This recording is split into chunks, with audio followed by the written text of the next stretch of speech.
l'intimité de l'histoire. Et aujourd'hui, Clémentine, vous revenez sur le destin de la reine Christine de Suède. Un destin entaché à cause de deux gentilshommes qui pourtant en pinçaient pour elle. Ben oui, c'est justement ce passage tragique. Vraiment, c'est une tache sur son drapeau qui s'est déroulée pendant qu'elle séjournait en France. Elle était entourée de deux hommes qui avaient été ou étaient encore ses amants, deux Italiens. Le premier est le marquis Rinaldo Monaldeschi. Elle l'a rencontré justement en Italie en 1652. Et c'est sans doute le premier homme qu'elle a aimé, dont elle est vraiment tombée amoureuse. De sorte que quand ses sentiments se sont un peu attiédis, quand le monsieur a cessé de l'intéresser, elle en a fait son grand écuyer et elle l'a affecté à des missions diplomatiques. Et évidemment, elle a trouvé plus jeune et plus beau, plus à son goût, le jeune comte Santinelli, son chambellan et capitaine des gardes. Donc elle est avec ces deux messieurs, son ancien amant et son nouvel amant à Fontainebleau. Les deux, bien sûr, sont rivaux et se haïssent cordialement. Alors que le Monaldeschi se dit, mais comment pourrais-je revenir dans la faveur de la reine?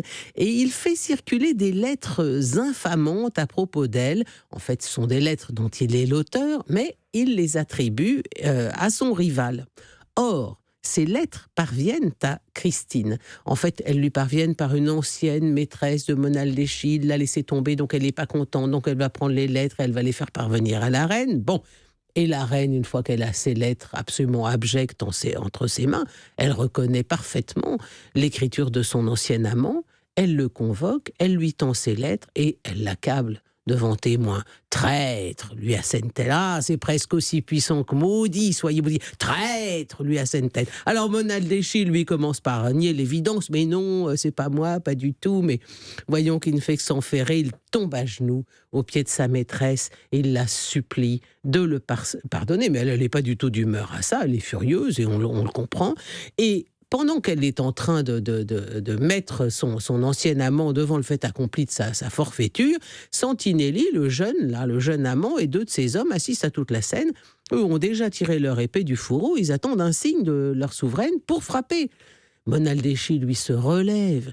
Il suit Christine dans la galerie. Il ne la suit pas d'un pouce. Il est quasiment en train de s'accrocher à ses jupons.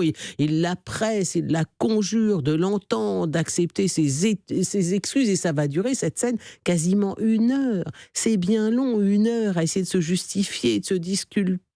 Il s'évertue à l'attendrir, mais rien n'y fait. Car, écrira Voltaire, ce n'était pas une reine qui punissait un sujet, c'était une femme qui terminait une galanterie par un meurtre. Finalement, profitant d'un instant où son ancien amant reprend haleine, la reine se tourne vers le père Lebel. Le père Lebel, c'est le prêtre qui a raconté en détail toute cette histoire, et elle lui dit « Je me retire et vous laisse cet homme. Disposez-le à la mort et ayez soin de son âme. » Et comme le prêtre veut intercéder, elle ajoute « Je ne puis lui pardonner. Je lui ai communiqué comme un fidèle sujet mes affaires les plus importantes et mes plus secrètes pensées. Je le considérais comme un frère. Sa conscience doit lui servir de bourreau. » Puis, regardant pour la dernière fois son amant, elle lui lance « Allons, marquis, songez à votre âme, il faut mourir. » Oula! Alors, vont suivre d'interminables, c'est affreux cette histoire, d'interminables allées et venues entre la pièce où se trouvent les assassins, la victime, le prêtre, la pièce où se trouve la reine Christine. C'est d'ailleurs très théâtral comme épisode. Tous vont intercéder pour Monaldeschi. Ils essaient de calmer un peu Christine. Aussi bien d'ailleurs le prêtre, bon là lui il est plutôt dans son rôle, mais même le jeune amant Santinelli essaie quand même de se dire là c'est quand même un peu fort de café d'aller le trucider pour cette histoire de lettres, alors que l'autre est son rival. En larmes, le père Lebel se jette aux pieds de Christine, mais elle lui répond « Je suis bien fâché de ne pouvoir accorder votre demande. Après la perfidie et la cruauté que le malheureux m'a faite, il ne peut espérer ni rémission ni grâce. On a envoyé plusieurs scélérats périr sur la roue qui ne l'ont pas tant mérité que ce traître. » Elle est vraiment très haut perchée, la Christine, là. Lebel rassemble son courage et hausse le ton. « Mais madame, vous êtes ici dans la maison du roi de France.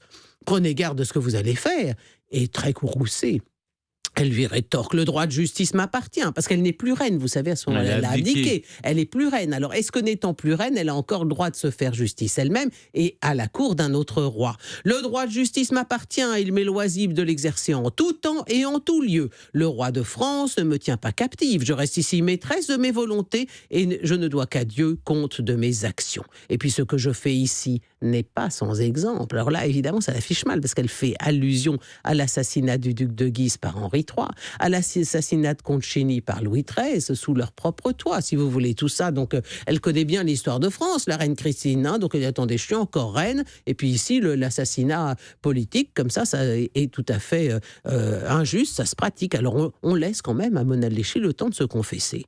De sa longue épée, Santinelli vise alors son cœur. En tentant d'écarter l'arme, Monaldeschi se coupe 3 doigts. Oh. Eh oui, mais alors il est déjà en sang, mais l'épée ne pénètre pas, elle se tord, parce que Monaldeschi porte une cotte de maille, pas folle la guêpe, et c'est donc à la gorge ou à la tête qu'il faudrait le frapper. Les 3 tueurs s'y mettent, frappent et refrappent, lardent la tête de coups d'épée, dont hélas aucun n'est mortel. Ce n'est plus un assassinat, c'est une boucherie, et le malheureux se traîne dans toute la galerie tout en recevant des coups. Il crie, demande grâce, il supplie qu'on lui tranche la gorge une fois pour toutes. Finalement, Santinelli parvient à lui percer la gorge d'un coup d'une fine épée longue et étroite. Il s'effondre sans un mot, mais il va demeurer plus d'un quart d'heure à respirer encore là par terre, gisant dans son sang.